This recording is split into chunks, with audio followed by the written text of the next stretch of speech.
Hi అండి, welcome back to LS collections. మన channel పెట్టి ఇప్పటికి నియర్లీ 2 years అవుతుందండి.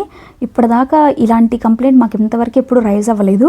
ఏంటంటే పోస్టల్ డీటీసీ అనేది కంప్లైంట్ ఫస్ట్ టైం మాకు ఇంతలాగా రైజ్ అయింది. ఈరోజు ఈవినింగ్ నుంచి ఒక కస్టమర్ మాతో వాదిస్తున్నారు. ఏంటంటే వాళ్ళది విలేజ్, మనకి అది చెప్పలేదు, మాకు పోస్టల్ డీటీసీ అని మెన్షన్ చేయకుండా చెప్పేశారు, అడ్రస్ పెట్టారు. మేము ఫస్ట్ ఏం చేస్తామంటే డీటీసీకి పంపిస్తాము. అక్కడ కానీ డీటీసీ అవైలబుల్ లేకపోతే మాకు రిటర్న్ వస్తుంది, అది మేము పోస్టల్లో సెండ్ చేస్తామన్నమాట. కస్టమర్ అమౌంట్ పే చేయగానే మేము అడ్రస్ ఫార్మాట్ ఇస్తాం. దానిలో క్లియర్గా మెన్షన్ చేస్తుంటుంది ఏ ట్రాన్స్పోర్ట్ కావాలి అనేది. కొంతమంది కస్టమర్స్ మెన్షన్ చేస్తారు, కొంతమంది మెన్షన్ చేయరు. మెన్షన్ చేసిన వాళ్ళకి హ్యాపీగా వాళ్ళకి ఫాస్ట్ డిస్పాచ్ అవుతుంది, ఫాస్ట్ డెలివరీ కూడా అవుతుంది. ఇప్పుడు ఈ కస్టమర్ ప్రాబ్లం ఏంటంటే మనం అడ్రస్ ఫార్మాట్ ఇచ్చాం, అయినా కానీ అది వాళ్ళు పట్టించుకోకుండా జస్ట్ అడ్రస్ ఇచ్చారు. తర్వాత మేము అది డీటీటీస్కి పంపించాము, అది వాళ్ళ దాకా వెళ్ళింది. అది మళ్ళీ మనకి ఈరోజు రిటర్న్ వస్తే మళ్ళీ మేము అది పోస్టల్లో సెండ్ చేసాము. వాళ్ళు మాకు కాల్ చేసి మేడం మాకు ఇంకా రాలేదు అంటే మేము చెక్ చేస్తే అది పోస్టల్కి వెళ్ళింది.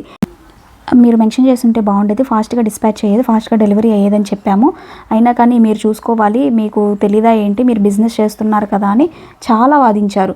మేడం మీరు అర్థం చేసుకోవాలి, 3 days హాలిడేస్ వచ్చాయి, పోస్టల్ అయినా డీటీటీసీ అయినా అవి ట్రాన్స్పోర్ట్లో ఆగిపోతాయి. ఆ వాయిస్ రికార్డింగ్స్ వింటే ఎవరైనా చాలా బాధపడాల్సిందే, అందుకని మేము అవి వినిపించాలనుకోవట్లేదు. మన ఛానల్ స్టార్ట్ చేసినప్పుడు మనం అందరి కస్టమర్స్కి మన పోస్టల్ నుండి ప్రొవైడ్ చేసాం. అప్పుడు మేము చాలా ప్రాబ్లమ్స్ ఫేస్ చేసాం. చాలామంది కస్టమర్స్కి వాళ్ళ పార్సల్ రిసీవ్ అవ్వలేదు, మాకు కంప్లైంట్స్ ఇస్తే మేము పోస్టల్ వాళ్ళకి కంప్లైంట్ ఇచ్చేవాళ్ళం, ఎవరు పట్టించుకునే వాళ్ళు కాదు. సో ఇంకా కస్టమర్ సాటిస్ఫై చేయడం కోసం మేమే వాళ్ళు ఎంతైతే పేమెంట్ చేశారో అంత అమౌంట్ మళ్ళీ మేము వాళ్ళకి తిరిగి పేమెంట్ చేసాం. అప్పుడు మేము చాలా అమౌంట్ లాస్ అయ్యాం. ఈ లాస్ అంతా వద్దు, కంప్లైంట్లు ఇచ్చినా కానీ వర్కౌట్ అవ్వట్లేదని చెప్పి మేము డీటీటీసీకి వచ్చాం. డీటీటీసీకి వస్తే మాకు ప్రతి పార్సల్కి ప్రతిసారికి 120 షిప్పింగ్ పడుతుంది.